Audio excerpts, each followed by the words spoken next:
Welcome back to the Black Table on the Black Star Network. This is our weekly hour devoted to exploring ideas and subjects of special importance to people of African descent and others fighting to build a better society.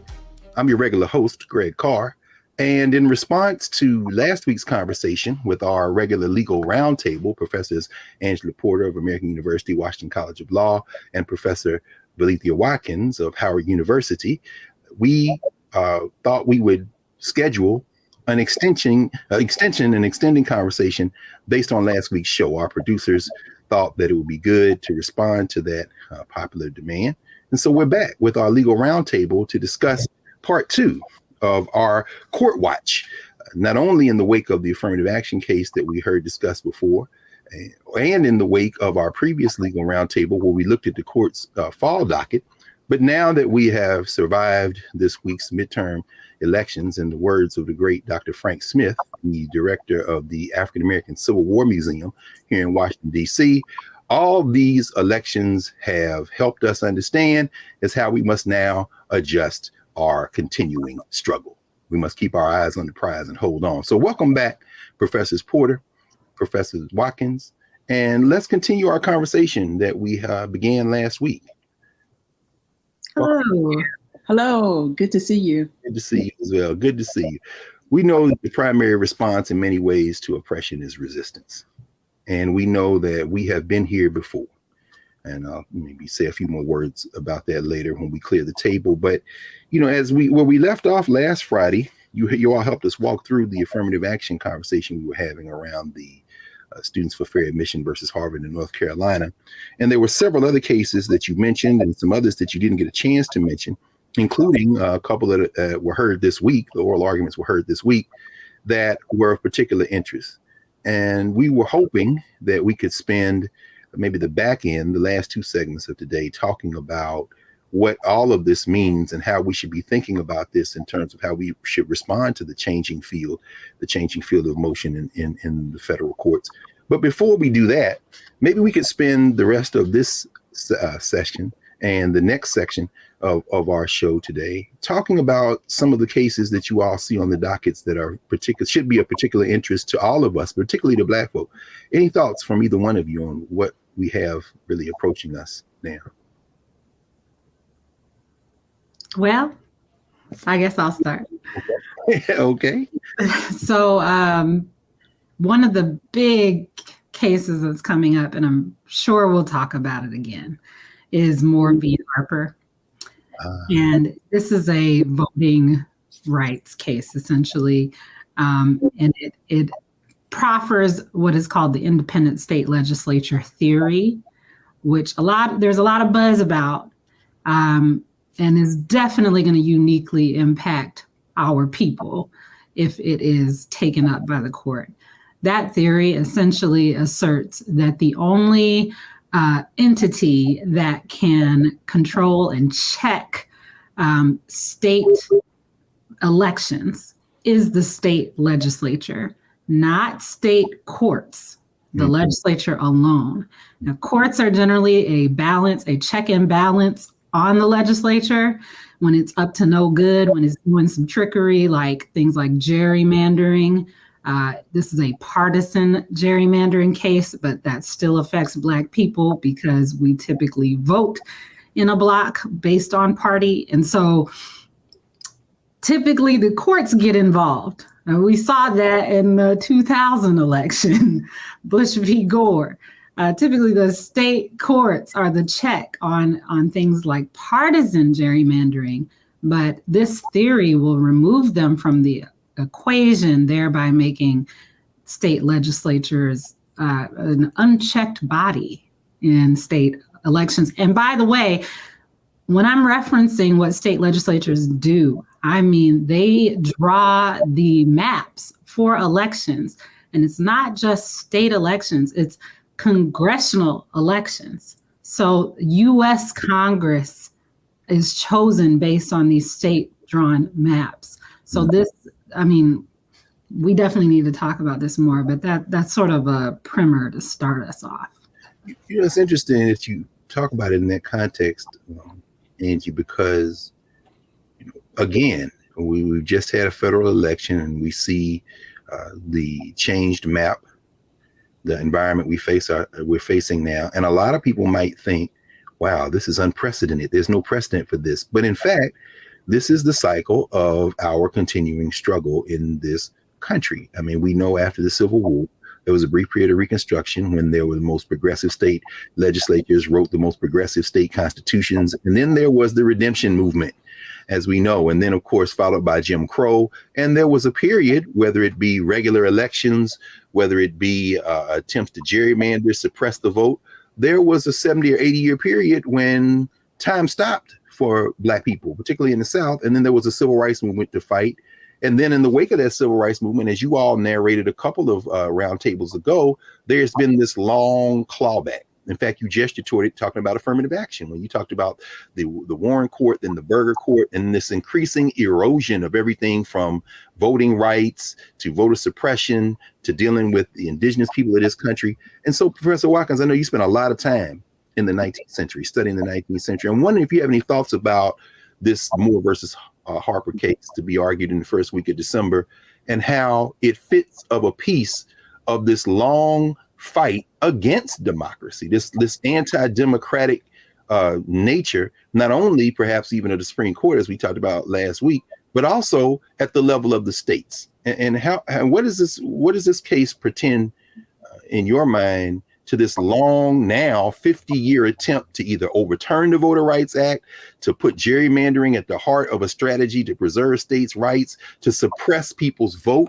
I mean, does an independent state legislature in a place like the old Confederacy run by white nationalists, does that have any impact if there's no check on them, as Professor Watkins said, Professor Porter said, as Angie said, at the state Supreme Court level, if there's no check on them, how might that impact their ability to suppress votes in these states and maybe lock in minority rule for a generation?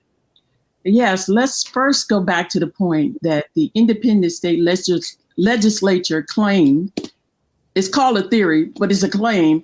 It is a radical, extreme, fringe ideal that is going to ignore almost 2 centuries of established law. So it is a concentration of power in the hands of the state legislature, unchecked. And the state legislatures, the vast majority of them are controlled by the Republican Party. Now, the roots of that theory goes back to, or that claim goes back to Bush versus Gore in the 2000 election that the Supreme Court handed the presidency to George Bush and told the state court of Florida, the Supreme Court, to stop counting the ballots. But this is even a new era, and it's worse because it's 2 tracks.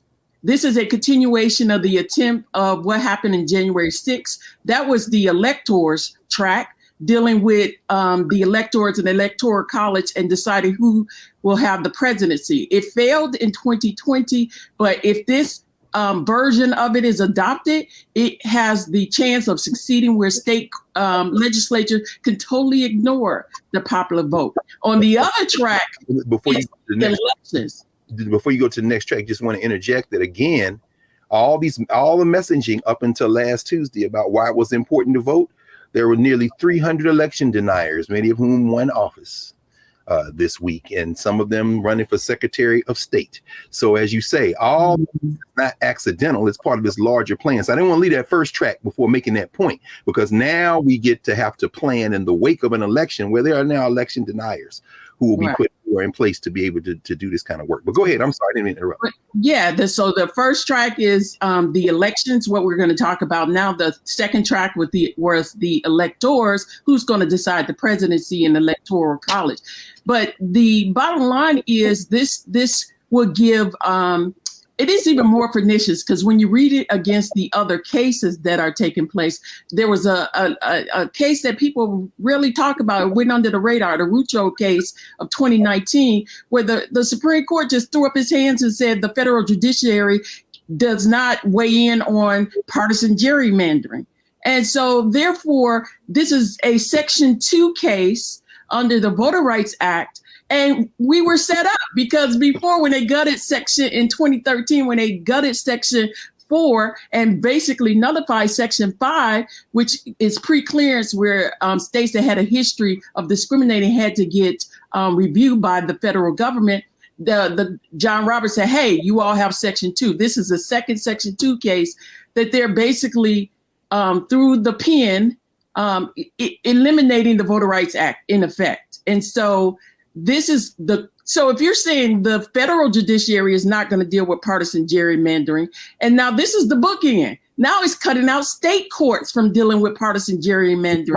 So what this means is that the Republican-controlled legislatures can set up any rules for elections, and the state constitution can't check them. The state judiciary or the state judges can't check them. And the federal government basically is virtually saying, well, we're not going to deal with partisan gerrymandering. Right. And there's a racial component as well. So, all of these cases, I think that we're going to talk about today show the undoing of Reconstruction. I mean, this is all part of that larger plan, as you mentioned, Greg. This is a chess game. So as Valethia just said, you have the Rucho case where Kagan, in her dissent, essentially said this will irreparably damage our system of government. And she was right. We have the racial side of this too. So we already talked about how partisan gerrymandering is going to affect and does affect Black people.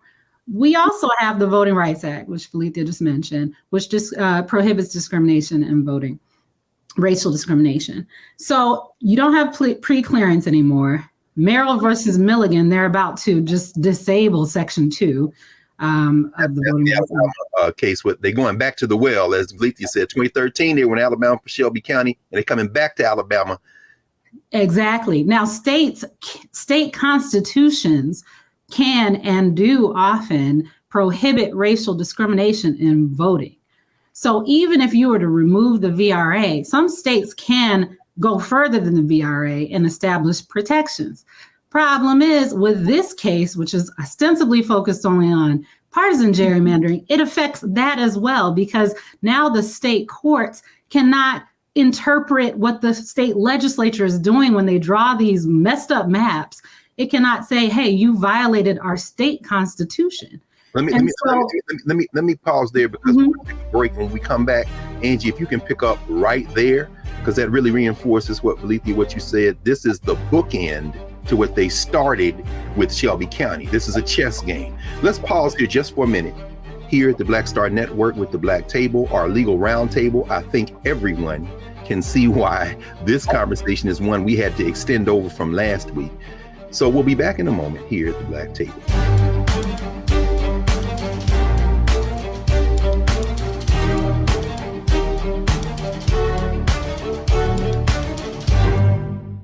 Hi, I'm Isaac Hayes III, founder and CEO of Fanbase. Fanbase is a free to download, free to use, next generation social media platform that allows anyone to have followers and subscribers on the same page. Fanbase was built through investment dollars from equity crowdfunding from the Jobs Act.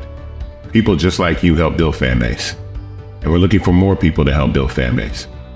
We are currently raising $17 million in a Regulation 8 crowdfund on Start Engine. We've already crossed $2.1 million, but we're looking to raise more capital from people just like you that deserve the opportunity to invest in early stage startups without having to be accredited investors. So right now, I'd like you to go to startengine.com/fanbase and invest. The minimum to invest is $399. That gets you 60 shares of stock in Fanbase right now, today.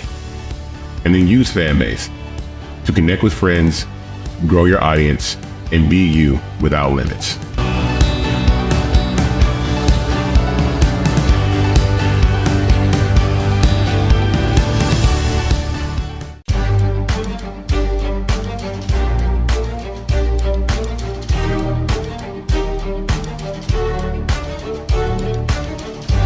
Welcome back to the Black Table. Greg Carr here, your host on the Black Star Network. We're joined with our regular legal roundtable, Angie Porter and Valethia Watkins.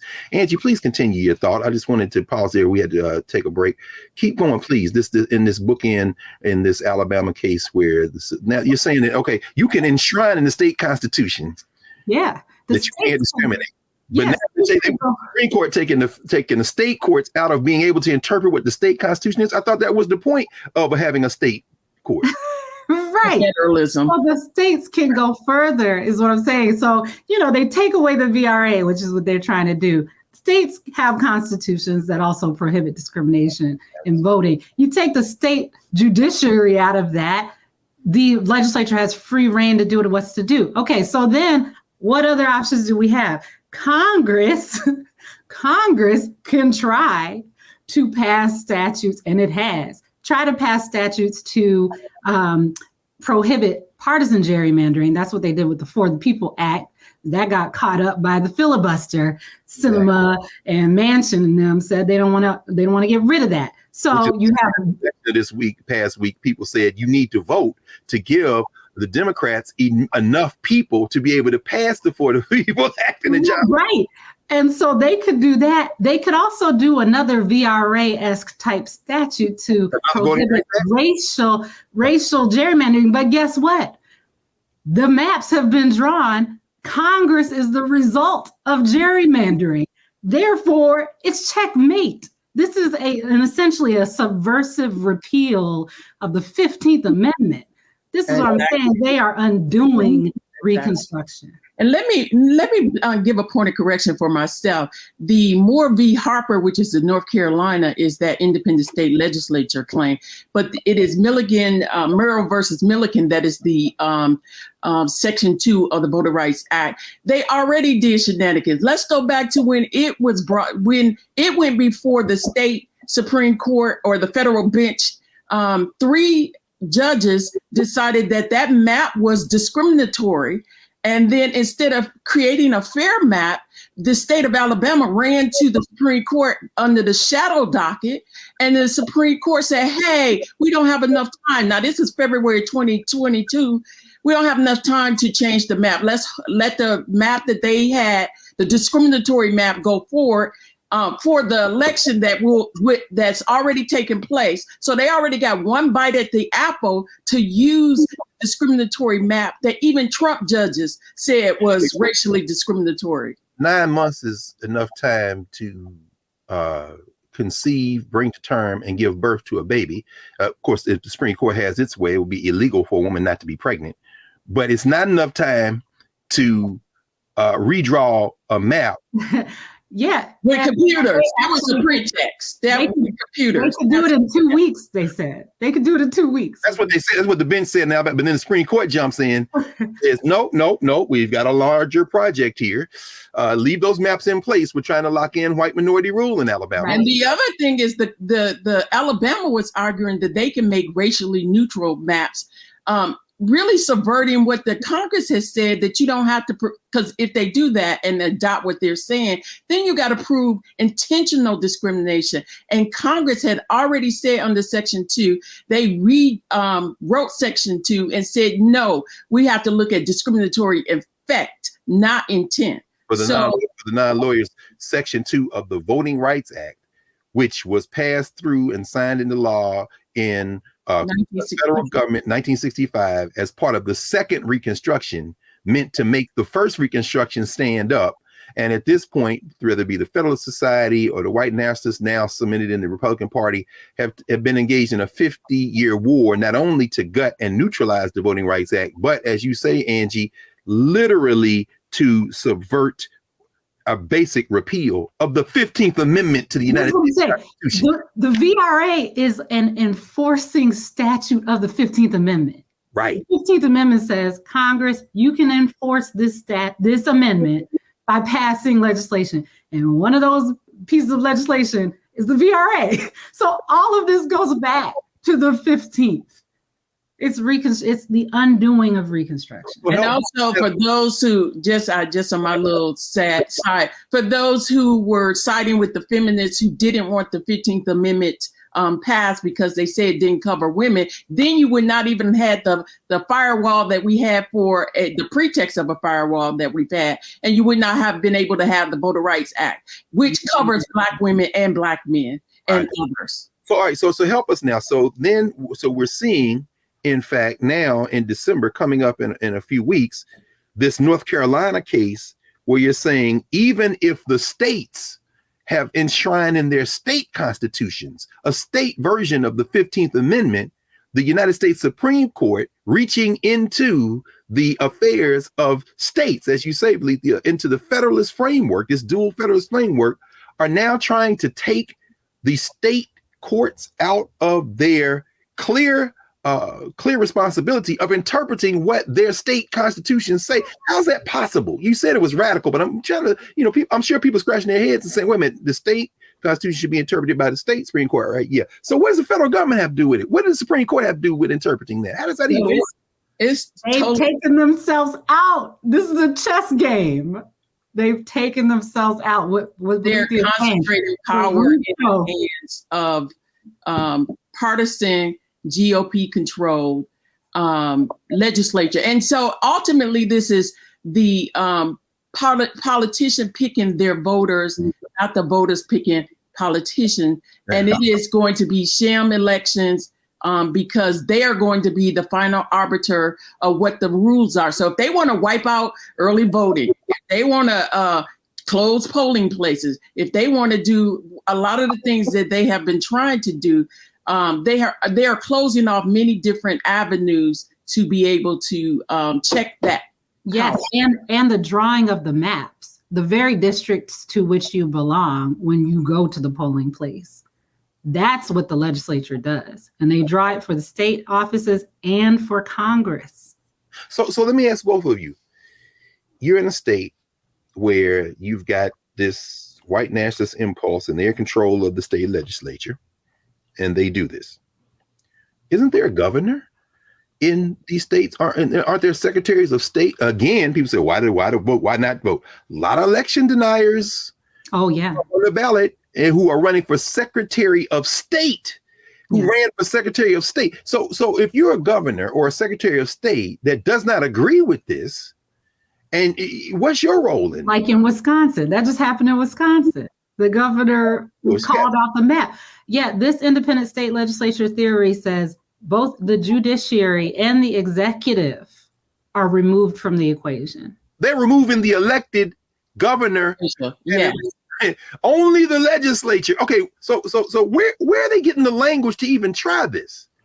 The Elections Clause, Article 1 of the Constitution. United States Constitution. U.S. Constitution, yep. And so this is, as Bolithia mentioned, this has been around since the Constitution, and it has never been interpreted this way. This is a fringe theory. Do y'all have it at hand? Because we have the best one, the best man in the business in Brother Keenan, who might. I got it. I said Keenan might put the language up for us. I got it. I can read it. Keenan, you go right ahead. Do your magic. But go ahead. What does it say? So this is the U.S. Constitution, Article 1, Section 4, Clause 1. Elections Clause. The time, places, and manner of holding elections for senators and representatives, that's the U.S. Congress, shall be prescribed in each state by the legislature thereof. Congress also can override that, hence, the For the People Act that didn't get passed. But Congress could do it, but they're locked in gerrymandered districts by people who have put themselves in power. So they're saying because the word governor or executive doesn't appear in that clause, there's no role for state governors, role. You have 19th century scholars, legal scholars are saying, but what that word legislature was understood to mean. Also, what they're doing is a radical departure from that, because you're talking about 200 years of precedent, which basically interpreted that the state legislature is a creature of state constitutions, and state judges are there to interpret state constitution. Right. So it's not a literal legislature and nobody else, because you don't see the word. The legislatures were understood in a much broader sense. Yeah, the legislature is understood to be the whole state lawmaking apparatus. Because, by the way, the idea of judicial review and courts looking at law to determine and interpret what the law means, that comes later than the Constitution. That develops in Supreme Court jurisprudence. The Supreme Court says, oh yeah, we as the court can interpret the law. That kind of develops later. So that's why these scholars are saying, yeah, you're imputing this old you're imputing a very old way of looking at this when the understanding is that there are checks and balances. We know that folk like Samuel Alito love going back into history and rewriting history. So we can all probably assume that Ketanji Onyeka Brown Jackson, Sonia Sotomayor, and Atlanta Kagan's clerks are busy right now preparing their justices to argue, looking through the legislative record in those state legislatures to make the very point you all are making. I'm assuming we can probably expect that another hot bench, as you all might say in the legal profession, another hot bench as Ketanji Justice Brown Jackson gets ready to quiz them on whether or not they even read the debates that took place in the legislature that led to those causes and to the U.S. Constitution for that matter. Let's take a break. We want to pause here for a moment so we can spend a little bit more time in our next block talking about finishing up, kind of tying up the back end of Moore versus Harper, this case on the independent state legislature in North Carolina, and then introducing several more cases, one of which has been argued in the week since we did our first conversation in this sequence, and the federal election that took place this week. And it was argued actually on election day. That's one of the cases we'll be talking about when we come back in a moment here at the Black Table. Back in a moment.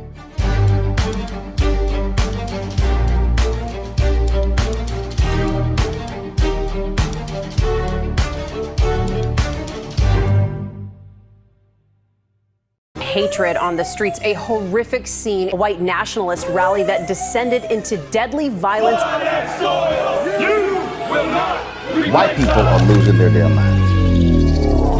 As an angry pro-Trump mob storms the U.S. Capitol, we've seen shooting. We're about to see the rise of what I call white minority resistance. We have seen white folks in this country who simply cannot tolerate black folks voting. I think what we're seeing is the inevitable result of violent denial. This is part of American history. Every time that people of color have made progress, whether real or symbolic, there has been what Carol Anderson at Emory University calls white rage as a backlash. This is the rise of the Proud Boys and the Boogaloo Boys. America, there's going to be more of this. Here's all the Proud Boys, guys. This country is getting increasingly racist in its behaviors and its attitudes because of the fear of white people. The fear that they're taking our jobs, they're taking our resources, they're taking our women. This is white fear.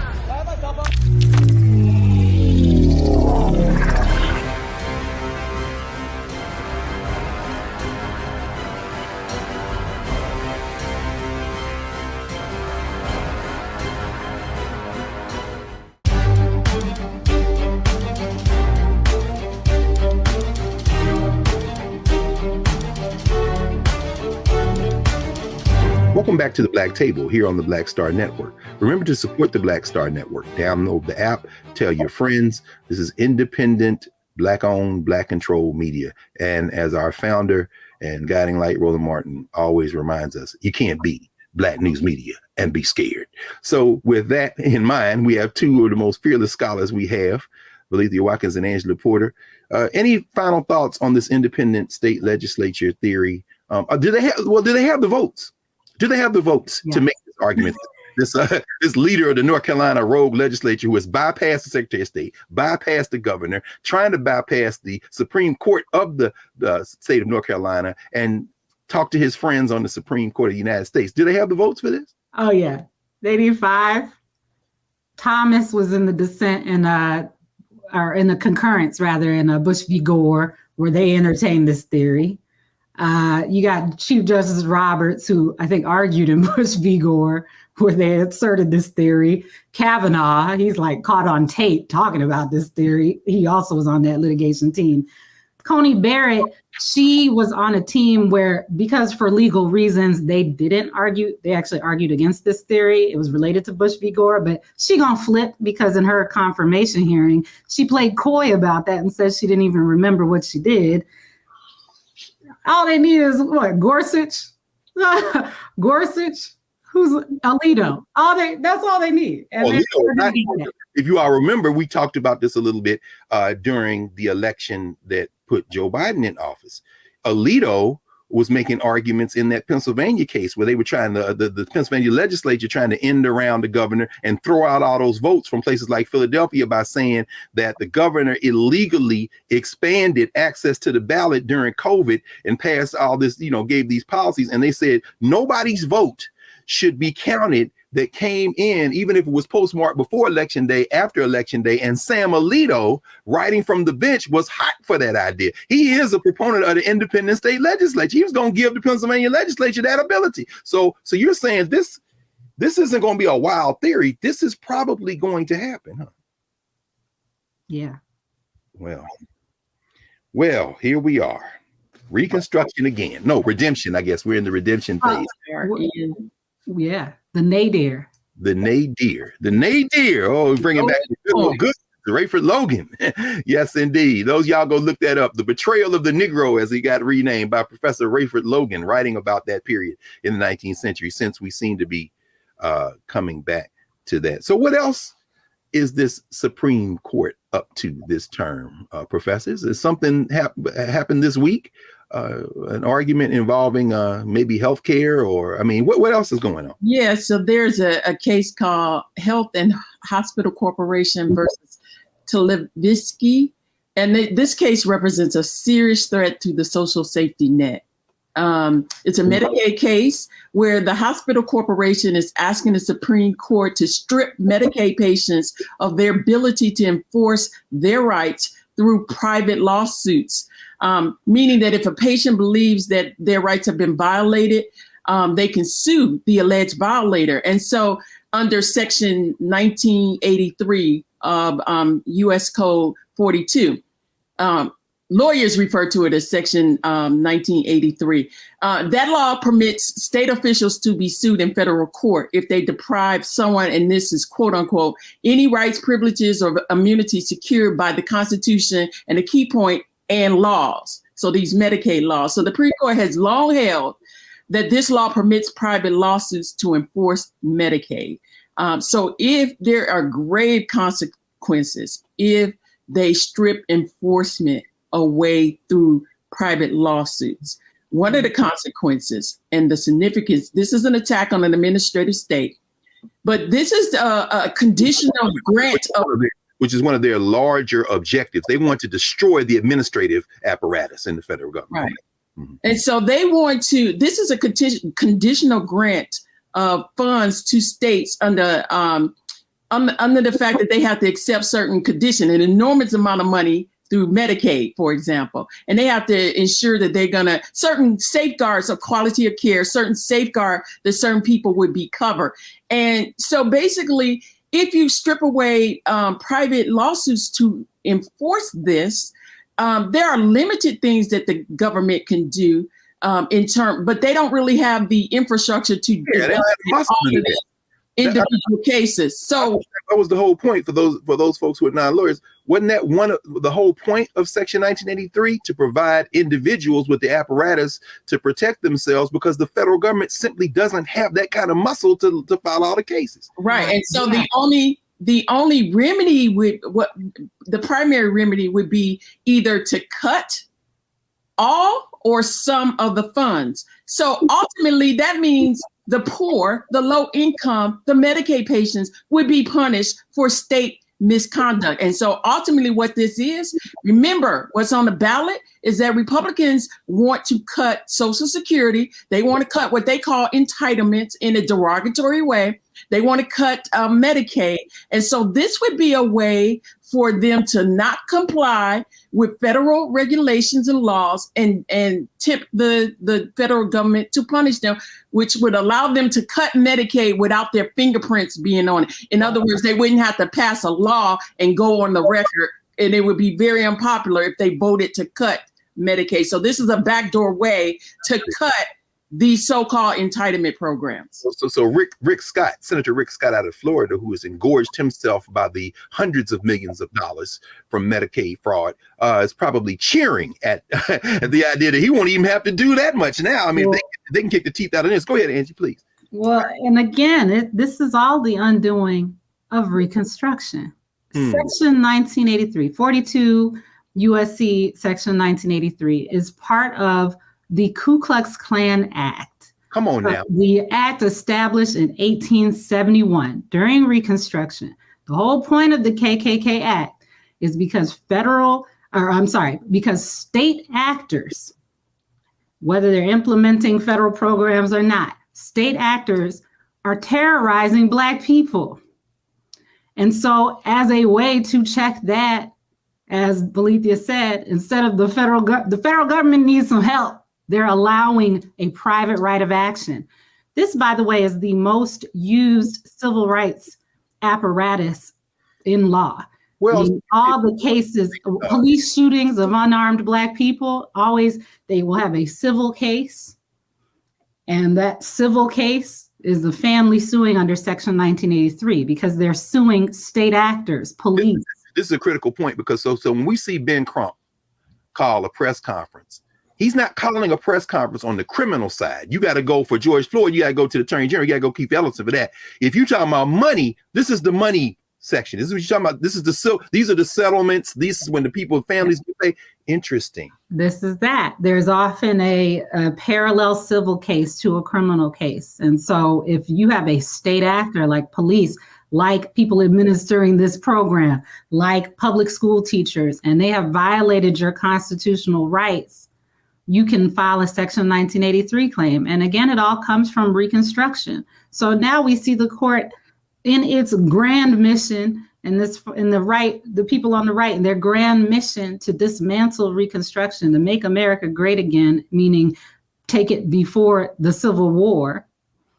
They're attacking it on all fronts. We're in a full frontal attack, a full frontal assault. A comprehensive attack on every level. And these are the same people who wouldn't take take money from the federal government under the ACA, the Affordable Care Act, to expand Medicaid. That's how much and that was free money from the federal government to the state. It wasn't free money. We paid our taxes. Right, but the state wasn't on the hook. The state had access to help the poor, and then you get and you need safeguards. Think about what happened with Brett Favre in Mississippi getting this kind of money to help the poor. So this is a very consequential case. So okay, actually that's very good because so many folk who are now learning for the first time how the law is operating in these areas certainly were aware that Brett Favre stole money. That's all they know. But you're saying that the Brett Favre situation in Mississippi is an example of what we're talking about the Supreme Court getting ready to enable? Right, because there are safeguards, and so and with the safeguards they were able to violate. And then when people were trying to investigate, the investigator was fired because he got too close to what was going on. Taking away this private ability to sue would just is either take away all the money. It's a blunt instrument what the federal government could do to punish. So again, this is insulating the states from accountability. My God. And this is nursing home. Many people have relatives in a nursing home. This is a nursing home patient that was drugged and they felt their rights were violated. They were drugged in a way. They have since passed, but their estate is suing because they were drugged in a way with psychotropic drugs to make them docile and to not have to really deal with them and not for legitimate medical reasons. And so help me with this, and I know we don't have much more time in this block, and maybe we can squeeze one more case in our final block, and you all can choose whichever direction you want to go in, of course. And we're going to, of course, have to continue this conversation in another quickly convened at some point in the next few weeks legal roundtable. But when you start talking like that, I'm thinking about people who will literally have no recourse, who will be vulnerable. But in looking at the filing, when you look at Supreme Court docket, one of the phrases I saw bandied about was there's compelling historical evidence to the contrary, meaning, are we liable to see this court say, like they did in the Dobbs case, oh, no, the historical record shows that, no, this is not how 1983 was supposed to be used. I mean, they cherry pick history this is a results oriented court. I mean, I have students who have an existential crisis when they learn that the court is just going on their whim, and they're going to use history to reach the result they want. And so it's not, there's no neutrality in this. History is always told from a center. It always has some agenda, the narrative choices. We'll take a break here with re-articulation from Professor Angela Porter of what we might call the Porter doctrine of the nonsense framework. Many of you all responded to that last week. You said, this is the nonsense framework of statutory interpretation. But at any rate, we're going to come back in a moment here at the Black Table with our regular legal round table, Professors Lethea Watkins and Angela Porter, so we can wrap up this section and move forward as we think about what all of this means for us. Back in a moment.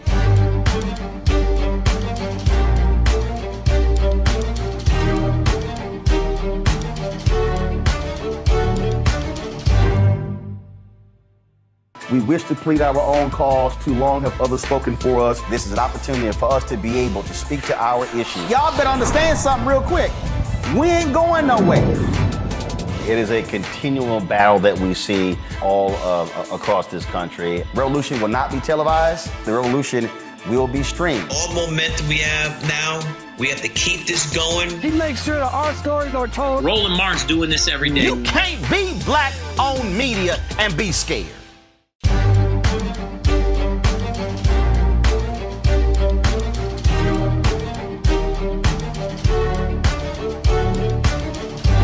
Welcome back to the Black Table.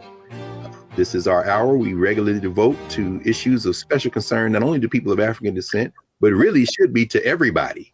Here on the Black Star Network, remember to support the Black Star Network. We have our regular legal roundtable with Professors Angela Porter and Lethea Watkins. Angie, there's a case on the docket involving the indigenous people of this country. And it looks like the Supreme Court, having had a bite at the apple with adoptive couple versus baby girl, are going to come back around and once again question whether the children of indigenous people should find homes with with other indigenous people. I mean, what is this Holland case, Holland versus Bracken?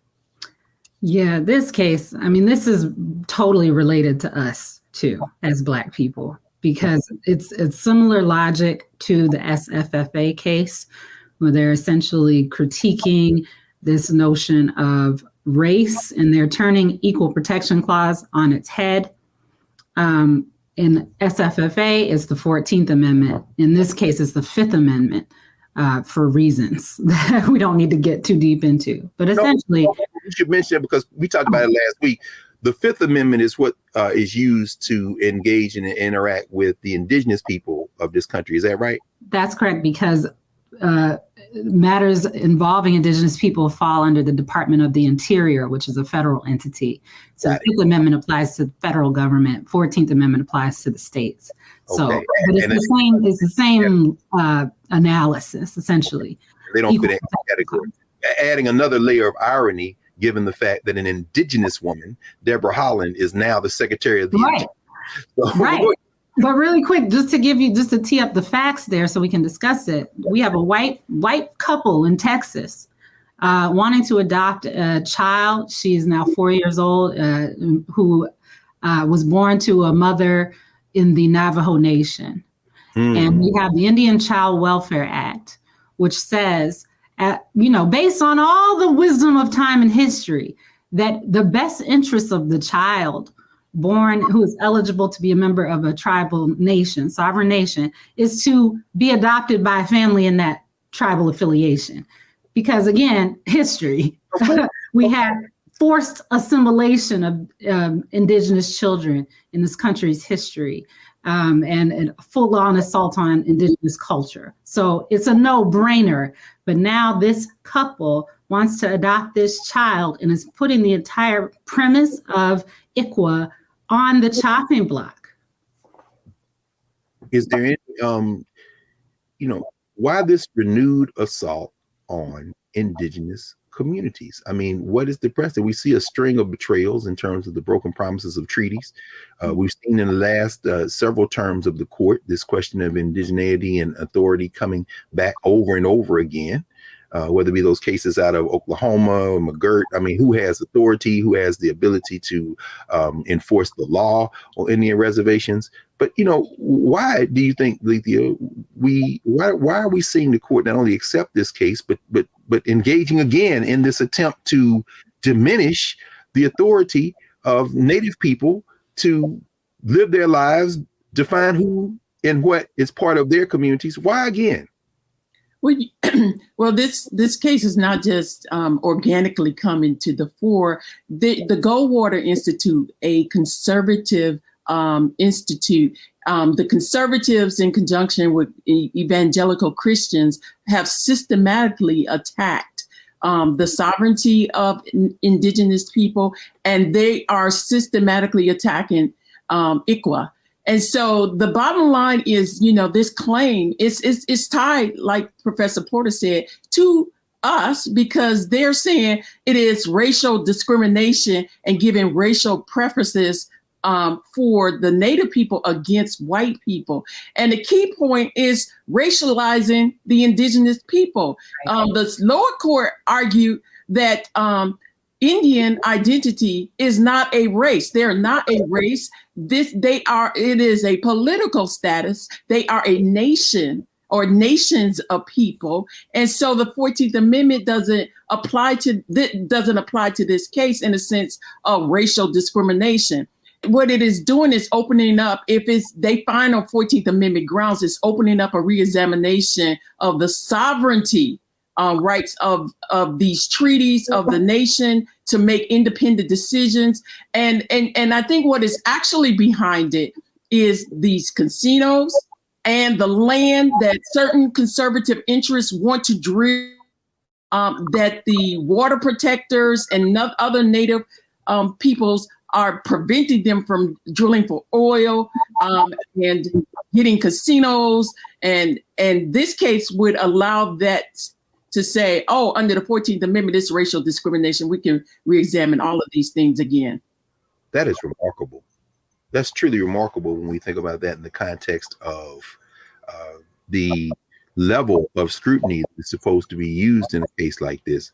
And in fact, I don't know if either you might want to comment on that as it relates to this case in particular with the Indian Child Welfare Act, and why, for example, strict scrutiny wouldn't be used on this case. Or would strict scrutiny be used? I don't know if either of you all have any thoughts about that. Well, before I would give that to Professor Porter, but I at least want to say I implore everybody in this audience to just go on YouTube and look at the dark and ugly history over a century of removing their children systematically from them. And then that's with the boarding schools, which were not schools. They were torture chambers. And there just was a federal report ordered by Deb Haaland, the Secretary of the Interior, that found over 500 graves. And they think there are more deaths related to what was happening at these schools on top of the abuse or whatever. And then in the 1950s, they did forced adoptions. And now in current time, they're disproportionately systematically removing their children. This is stripping them of their future, because you're taking away their cultural identity. You're severing ties to their language, their history, their culture. This is an ugly history. I mean, it's interesting. It's almost as if, and certainly being driven by commercial interests, as you say, you start talking about casino, you start talking about trying to drill and access other natural resources, water. It's almost as if conceptually, this is an attempt to finish the job of settler colonialism. Is that overstating the case? I mean, you want to destroy. I mean, that's why I found it interesting thinking about this case. The question of, if it's dealing with race, then, the law has to be pursued with strict scrutiny. But when you start talking about other categories, I mean, why is this a rational basis case, Professor Porter? Well, they want it to be a race case. I mean, that's the argument. They want it to be a race case. So essentially, the 14th, the 5th, the equal protection clauses of those amendments, they are based on this notion of race. And they've flipped these things on their head, the right-wing activists who are arguing these cases, so that racial classifications, any racial classifications, are impermissible, even those meant to benefit folks who have been oppressed based on racial constructs.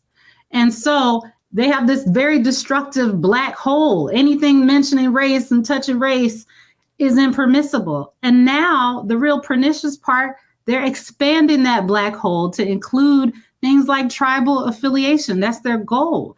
And they're not going to stop at that. They want to include things like, if you listen to the argument in SFFA, whether you're a descendant of slaves, they say that's a proxy for race.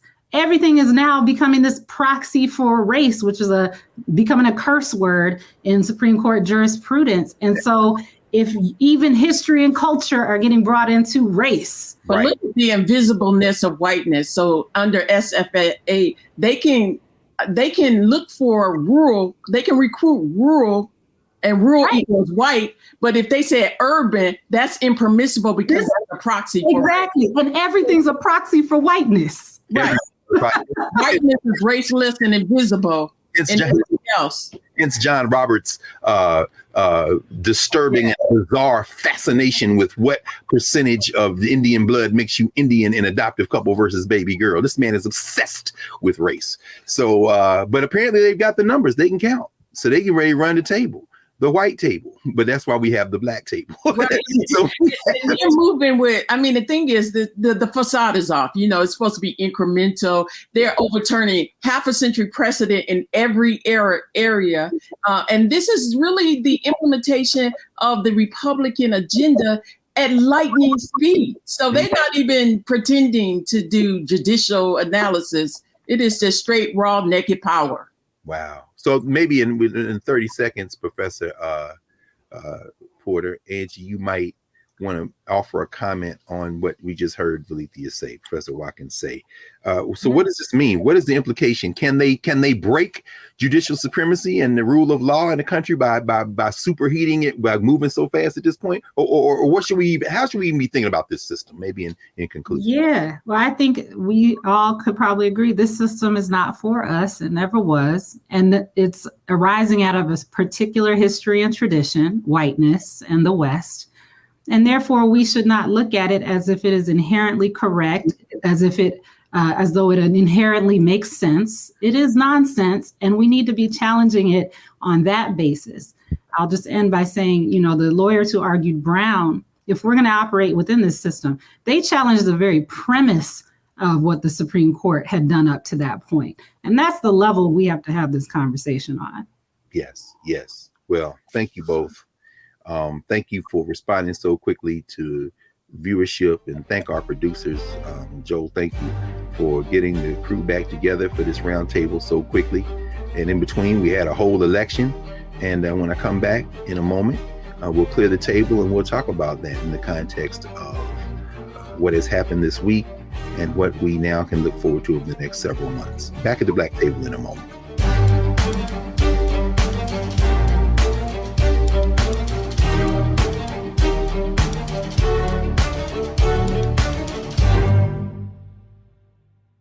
When you talk about blackness and what happens in black culture, we're about covering these things that matter to us, speaking to our issues and concerns. This is a genuine people-powered movement. There's a lot of stuff that we're not getting. You get it, and you spread the word. We wish to plead our own cause.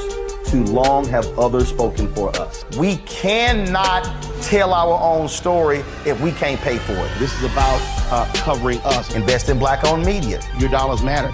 We don't have to keep asking them to cover our stuff. So please support us in what we do, folks. We want to hit 2,000 people, $50 this month, raise $100,000. We're behind 100,000, so we want to hit that. Y'all money makes this possible. Check some money orders. Go to P.O. Box 57196, Washington, D.C. 20037-0196. The Cash App is $RM Unfiltered. PayPal is R Martin Unfiltered. Venmo is RM Unfiltered. Zelle is Roland at RolandSMartin.com.